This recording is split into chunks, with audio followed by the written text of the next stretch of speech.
You know, this is called putting your money where your mouth is. When I come and do these things and do them live, and then you don't know what you're going to get. You know, so they asked me to do the brain maps on some people that were having the bars done, and it's like, okay, that's good. You know, I'm open. I'm always pushing the envelope. I'm on the front of the curve that's on the front of the curve.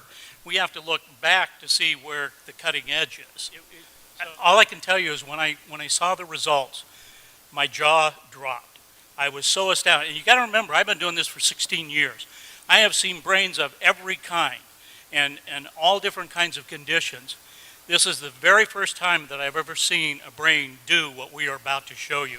I mean, I was blown away. It takes a lot to blow me away. This blew me away. So why don't you tell them? Okay, so we didn't mention yesterday that one of the things we do is called bars, and it's 32 points on the head that are designed basically to delete file on your computer banks so that you can create a change in any way you want. So everything, you know, the bars are a soft touch. You put on particular points of the head. These release the thoughts, feelings, emotions, considerations, and attitudes you've stored in any lifetime. And the end result is, you know, worst case scenario, your whole life changes. Best case scenario, you feel like you had a great massage. So. We have several different databases, ways that we can look at this information, and that adds a level of credibility and reliability.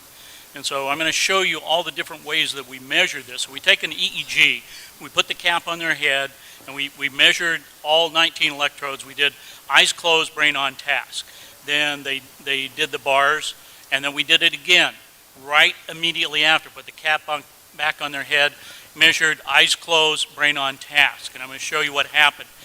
This is a normal brain map. And so this one is before. This was, and you can see the red area that's lit up. That's the area that we identify as PZ. And it's showing that it's, you know, roughly 3 standard deviations above what would be considered normal. So they did, I think it was an hour and a half of running the bars. And then immediately after that, we did it again. And here's what it looks like. Can you see a difference? Yeah, all right. So this was one measure that we were able to look at. Let's take another glance at something. It's called S-Loretta, and that stands for Scientific Low-Resolution Electromagnetic Tomography. But forget about that. Here's what it looks like. It came out showing us here, pointer down here where this little red line is, and this area is PZ. That's where it was lit up before. We have a different scale, and down here it's showing us that yellow is 3 standard deviations above what's normal. Well, we know it's at 2.7 hertz. It's in the delta range, so it's a low frequency, but down here it says it's 4.97. So it's almost 5 standard deviations above what is considered normal. It is off the scale of what we're seeing here. So here after is what it looked like. See, you can see the dark color here is the normal range. It's also saying that the change happened at 2 hertz. Okay, well that's all well and nice. There's another part that we look at here that is called the S-Loretta part here. And it gives us a triangulation. So we have what's called an x-axis, this black line here. Then the one pointing up in the air is a y-axis, and then we have a z-axis. So we get this triangulation. It's showing us exactly where. And you see this stuff here in the back of the brain? Well, that's PZ. That's where you just saw, you know, it all lit up. So here's the after. It's gone. It's gone. This doesn't happen in my world of measuring brains. Not in a matter of a few minutes. Now, being the scientist I am, that's not good enough for me. That's great, but I want to see it in action. You want to see it in action? For real? All right. So here's the brain, the area PZ that we're looking at there. And you can see the red coming in and out, that sort of thing. This is the playback of the EEG. So we've taken her eyes closed EEG, and we're now playing it back. So I went through and pulled out the pieces that I wanted to show, and they said, okay, make this little movie for me and show it. Now let's look at the after as well. Okay, so here's the after. All right, so that's the after. Let's go to the before. You see it? There's the before. We see all the red there. Then afterwards, we see this. All right. Is blue good? Now, being the scientist that I am, What does the red mean, Jeff? the red means it's 4 standard deviations above what's considered normal. It's just very, very active. Okay, it means activity. Okay, got it. Right. Thank you. So we could get into what kind of activity. It's just very, very active, and it's dealing with focus, concentration, and attention. Okay? So this means the brain's doing this. Okay, that's a scientific term. Okay. Thank you. I like All that right. I one. like that term. All right, so being the scientist I am, that's not good enough for me. I want to see the whole picture, okay? You can see the little heads up here, and this one right here in Delta.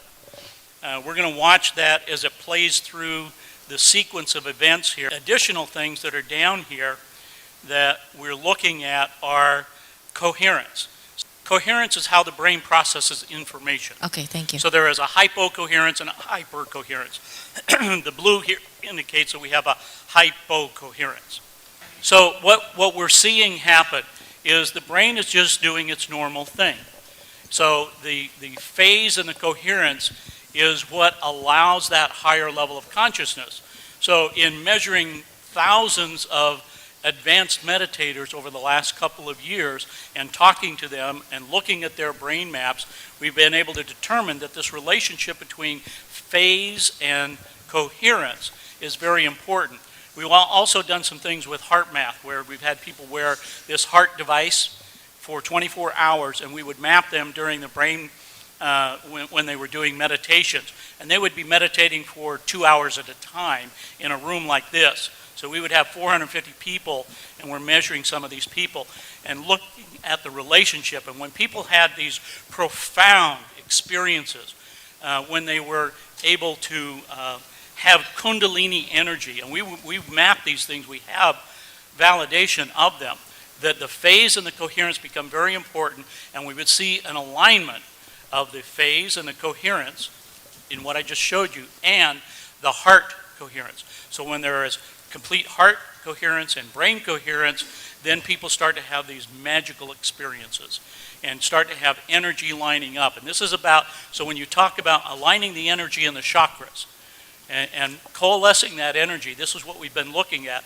And so what I'm seeing in this Barras situation is not only a complete physical alignment, but I'm talking about the alignment with the universe, because there's a part of the brain called the thalamus that regulates all of these frequencies. And the thalamus, at the top of the thalamus, is a thing called the thalamic gate. Now, at the thalamic gate, there are a set of what we call reticular cells. These reticular cells allow other cells to bind to them, and so there's axonal columnar cells that grow up out of the brain, and it comes out right here. And what do we call that? The crown chakra. That's the antenna. So when there is what we call oscillation, vibration from the field, and it's coming in through your crown chakra, going down to the thalamic gate, into your brain, and all of the frequencies are distributed there, then it becomes resonation. The cells in your body are resonating with that energy. So when you have a thought, where does it come from? It starts down in the subcortical regions of your brain. It goes up through the thalamic gate, comes out here, and interacts with the field. Okay, you still with me? Remember yesterday I was talking about 17 seconds? If you hold that energy and you're putting that energy out for 68 seconds, that is wave energy that's coming out, right? Once you hold that amount of time, the visualization that you just heard and that you just did, that kind of visualization, if you hold that for 68 seconds, it now has enough massed energy in the brain to affect particle energy. Okay? That's where the transition comes in. So the longer you hold these thoughts, the longer you work with them, whether it's visualization, mind movies, whatever your technique is, the power of that is absolutely astronomical. Now, to be able to coalesce that energy and to bring it together in what I just showed you is absolutely possible. And I believe we only have, the one person that we've processed so far. But as a scientist, I can tell you with what I've seen over the last 2 years and the thousands of people that I've worked with, this is absolutely amazing. And I'm sure that each and every one of you have the ability to harness this energy, to start working with that within yourselves, because it's not the magic of the science. The science just helps you let you know what is happening and how it's happening to you as an individual.